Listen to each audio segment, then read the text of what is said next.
Hello, dear friends and students. Now we are going to do the chapter 3 question by Leo Tolstoy. प्यारे बच्चों मैं बता दूं Leo Tolstoy was a very famous writer, Russian writer. Gandhi ji was greatly influenced by his writings. अब now let us move towards the story and I would tell you the story in brief also and try to explain the important thing also. मैं आपको important इस story में जो चीज़ें हैं मैं आपको बताते चलूँगा.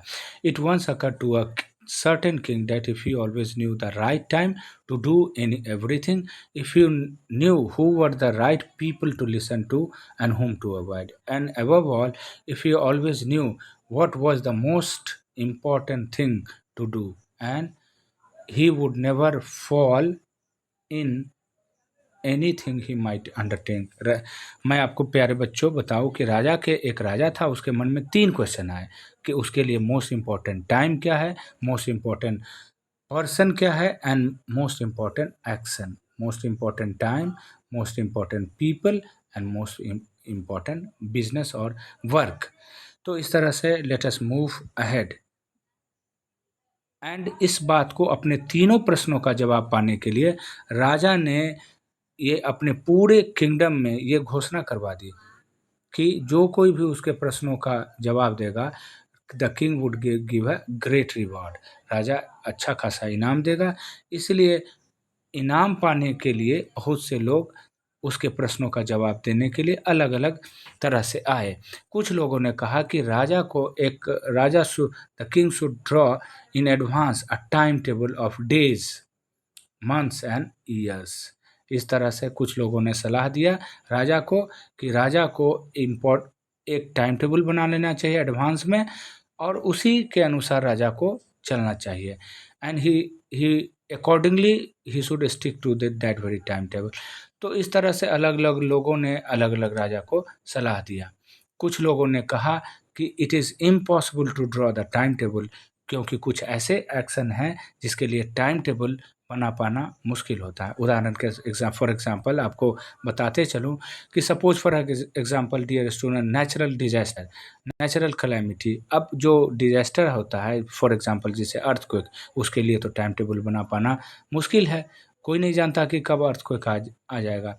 इस तरह से सेकेंड क्वेश्चन का भी आंसर देने के लिए अलग अलग लोग अलग अलग तरह के आंसर देने लगे. Eventually various were the answers to the second question. Some said that it was counsellor. कुछ लोगों ने कहा कि प्रीस्ट भी हो सकता है, अदर्स डॉक्टर्स.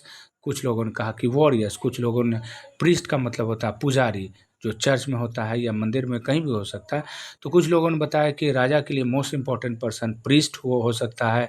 कुछ लोगों ने कहा डॉक्टर्स हो सकता है. कुछ लोगों ने कहा वॉरियर्स मतलब योद्धा. इसी तरह से राजा के तीनों प्रश्नों का जवाब देने के लिए अलग अलग तरह के राजा को जवाब मिला. To the third question as to what was the most important occupation. Occupation means work. राजा के लिए सबसे इम्पॉर्टेंट वर्क क्या होगा. तो इस again various were the answers. कुछ लोगों ने कहा कि राजा के लिए रिलीजियस वर्शिप ही इम्पोर्टेंट होगा. कुछ लोगों ने कहा कि स्किल इन वॉरफेयर, युद्ध कौशल अगर जानता है कोई आदमी तो उसके लिए मोस्ट इम्पॉर्टेंट पर्सन हो सकता है.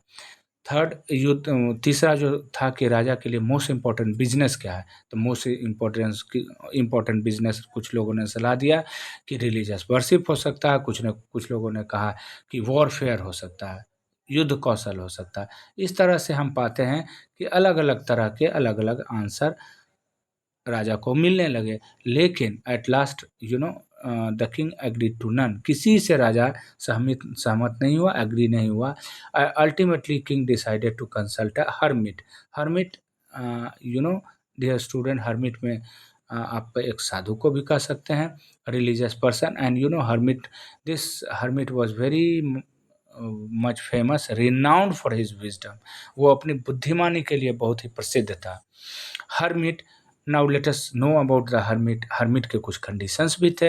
Hermit lived in a wood which he never quitted. उस जंगल, जो हर्मिट था वो जंगल में रहता था और वो जंगल छोड़ के कभी नहीं जाता था. And he received common folk The king put on the simple clothes and before reaching the hermit's cell dismounted from the horse. वो जो hermit था, wise hermit, जो साधु थे, साधु आप कह सकते हैं, वो केवल कॉमन लोगों से, साधारण लोगों से मिलता था। इस तरह से और इम्पोर्टेंट लोग जो राजा ये इस तरह से नहीं, सिर्फ उनका हर्मिट ही वॉज वेरी, दो that very hermit was very wise, तो उसके भी अपने कुछ कंडीशंस थे। कंडीशन यह था कि राजा, वो जो हर्मिट है, वो कॉमन फोक से, साधारण लोगों से ही मिलता था। तो राजा ने क्या किया कि उस हर्मिट के शर्त के अनुसार अपने हॉर्स से उतरा, अपने बॉडीगार्ड को पीछे छोड़ दिया और आगे चल दिया हर्मिट से मिलने के लिए। Now let us move ahead. When the king approached the hermit approached the hermit was digging the earth in front of his hut. जब वो उनके पास पहुंचा तो वो कुदाल से अपना खेत में काम कर रहे थे।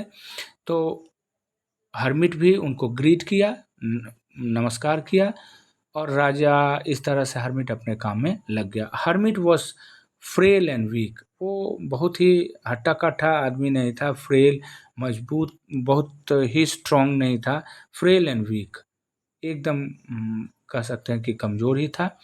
The king went up to him and said, I have come to you wise hermit to ask you to answer 3 question. जैसा कि अगेन आप लोगों को, डियर स्टूडेंट, आपको बताते चलूं कि वो राजा के मन में 3 प्रश्न थे। तीनों प्रश्न इस प्रकार थे: most important time, most important person and most important work. तो इस तरह से हर्मिट ने राजा के प्रश्नों को सुना और फिर वो अपना काम शुरू कर दिया। रिकमेंस का मतलब होता है स्टार्ट करना। फिर से अपना काम स्टार्ट कर दिया। अपना जो कुदाल से काम कर रहा था खेत में, अपना काम करते रहा राजा। जबकि हर्मिट ने राजा की बात सुना। You are tired said the king, let me take the spade. राजा ने कहा कि लगता है कि आप थक चुके हैं, इसलिए मुझे आप अपना कुदाल दीजिए, मैं आपके बदले काम कर देता हूँ। Thanks said the hermit. Hermit बोला राजा से कि धन्यवाद, थैंक्स बोला। और इस तरह से राजा को स्पेड, अपना कुदाल दे दिया और राजा कुछ देर बाद काम किया। इस तरह से, लेकिन राजा के मन में तीनों प्रश्न की जवाब, तीनों प्रश्नों के उत्तर पाने की उत्सुकता बहुत थी। वो तीनों प्रश्न उसके राजा के मन में कौंध रहे थे। तो इस तरह से फिर राजा जब थक गया तो हर्मिट लिया कुदाल और काम करने लगा। The king turned around and saw. इसी बीच में क्या हुआ कि बार-बार राजा के मन में प्रश्न, राजा इस तरह से सनसेट भी हो गया। तो राजा को जब जवाब नहीं मिला तो राजा तो इम्पेशेंट था। The king comes, here comes someone running said the hermit. तो हर्मिट बताया कि देखिए कोई दौड़ता हुआ आ रहा है। The king turned round and saw a bearded man. उस तरह से राजा जब चारों तरफ घूमता है या पीछे की ओर देखता है तो पाता है कि एक घायल आदमी, बियर्डेड मैन था, दाढ़ी वाला आदमी, वो घायल था और वो उधर राजा की तरफ, हर्मिट की तरफ ही अपना स्टमक को अपने दोनों हाथों से दबाए हुए और कराहता हुआ आ रहा है। Now dear students, let us in the picture आप देख रहे हैं कि ये आदमी घायल है और राजा उसको सर्व कर रहा है, नर्सिंग कर रहा है। The king and the hermit unfastened the man's clothing. Here was a large wound in his stomach. इस तरह से राजा देखता है कि उसके स्टमक में बहुत बड़ा घाव था। The king washed it as best as he could. जितना राजा से हो सकता था उसके घावों को साफ किया। और जब राजा इस तरह से साफ किया, और राजा, हालांकि काम करते करते राजा थक चुका था और वहीं उसके थ्रेशोल्ड पर, राजा उस हर्मिट के थ्रेशोल्ड पर, थ्रेशोल्ड का मतलब एक दरवाजा होता है, और वहीं राजा फेल अस्लीप, सो गया। इतना गहरी नींद में सो गया कि बीच में उसकी नींद खुली ही नहीं। और जब वो उसकी नींद खुलती है तो राजा सुनता है, forgive me said the bearded man in a week voice when he saw the king was awake and was looking at him. अब इस तरह से देखता है कि वो जो बियर्डेड जो घायल आदमी है वो कहता मुझे माफ़ कर दीजिए, क्षमा कर दीजिए। I do not know you. राजा बोलता है कि मैं आपको पहचानता नहीं हूँ। You do not know me but I know. इस तरह से बियर्डेड मैन कहता कि आप महाराज, आप भले ही मुझे नहीं जानते हो, मैं आपको जानता हूँ। यू डू नॉट नो, मैं आपको जानता हूँ। I I knew you had gone alone to see the hermit. वो घायल आदमी बताता है कि मैं जानता था कि आप हर्मिट से मिलने के लिए गए थे, तो मैं आपके पीछे लग गया। आई रिजॉल्व्ड टू किल यू। वो हर्मिट वो बियर्डेड मैन बोला कि मैंने डिसाइड कर लिया, रिजॉल्व मीन्स डिसाइड करना, मैं डिसाइड कर लिया था कि आपको मैं मार दूंगा। आई आई वुड किल यू। तो राजा तो अगर कोई आपको मारने की धमकी दे तो निश्चित रूप से आप हतप्रभ रहिएगा, आश्चर्यचकित रहिएगा कि आखिर किस कारण से वो मुझे मारना चाहता था। और वो भी यह भी बताया हर बियर्डेड मैन कि वो एम्बुश में छुपा हुआ था। एक हाइड आउट, छुपने की जगह था, को एम्बुश कहते हैं। वहाँ घात लगा करके, एम्बुश का मतलब घात लगा करके बैठना, तो वो घात लगा करके राजा को मारने के लिए बैठा हुआ था। तो इस तरह से देखते हैं कि वो सारी बात अपनी राजा को सही-सही बता देता। The king was very glad. और वो बताता है कि राजा ने उसके भाई को एक्ज़ीक्यूट कर दिया था, तो उसने डिसाइड कर लिया कि उसका बदला वो लेगा। The king was very glad to have made. और इस तरह से हम देखते हैं कि राजा को मारने के लिए तो आ रहा था, लेकिन राजा ने उसके घाव को साफ़ किया, उसकी सेवा की, उसकी नर्सिंग की। और इस तरह से हम पाते हैं कि राजा तो बहुत खुश था, क्योंकि उसने अपने एनिमी से शांति स्थापित कर ली, दोस्ती हो गई। क्योंकि अपने दुश्मन को तो बचा लिया अनजाने में ही, राजा नहीं जानता था कि वो दुश्मन है। Having taken leave of the wounded man, the king went out into the porch around the hermit. Before going away, he wished once more to beg the see again। अब डियर स्टूडेंट, आपको बता दूं, राजा के प्रश्नों का तो उसको जवाब नहीं मिला, तो राजा सोच रहा था कि फिर एक बार मैं हर्मिट से मैं अपने प्रश्नों का जवाब मांगने का प्रयास करता हूँ। तो इस तरह से फिर जब राजा पूछता है कि यू वाइज मैन, आपने मेरे प्रश्नों का जवाब नहीं दिया। Once again I pray you, मैं आपसे प्रार्थना करता हूँ कि आप मेरे प्रश्नों का जवाब दीजिए। तो राजा ने जब इस तरह का प्रश्न किया तो हर्मिट बताते हैं कि you have already been answered, आपके प्रश्नों का जवाब तो मिल चुका। How answered? किंग बोला कि मुझे मेरे प्रश्नों का जवाब कैसे मिला, आप बताइए मुझे।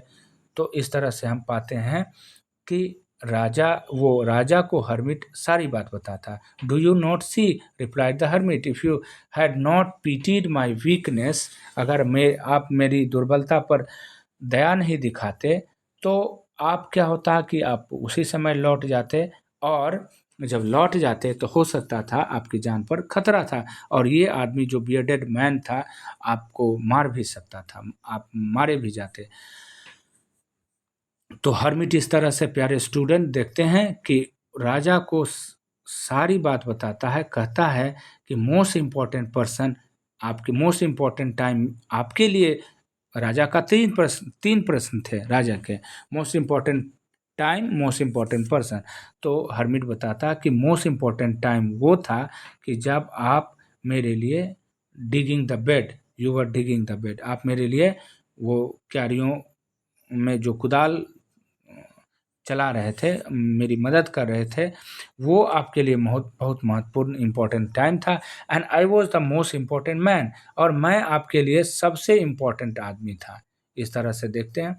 और तीसरा कि जो आप मेरे लिए, जो मेरा आप काम कर रहे थे, वही most important person, most important business. इस तरह से देखते हैं कि राजा को हर्मिट अच्छी तरह से समझाते हैं कि मोस्ट इम्पोर्टेंट टाइम ये था कि आप मेरी जिस समय मदद कर रहे थे वो मोस्ट इम्पोर्टेंट टाइम था, और मोस्ट इम्पोर्टेंट पर्सन आपके लिए मैं था, क्योंकि अगर कुछ भी होता तो मैं आपकी बचाव करता। तो प्यारे बच्चों, मैं आपको बता दूं, और इस तरह से राजा के प्रश्नों का जवाब हर्मिट बहुत ही बुद्धिमत्तापूर्वक दे देता है।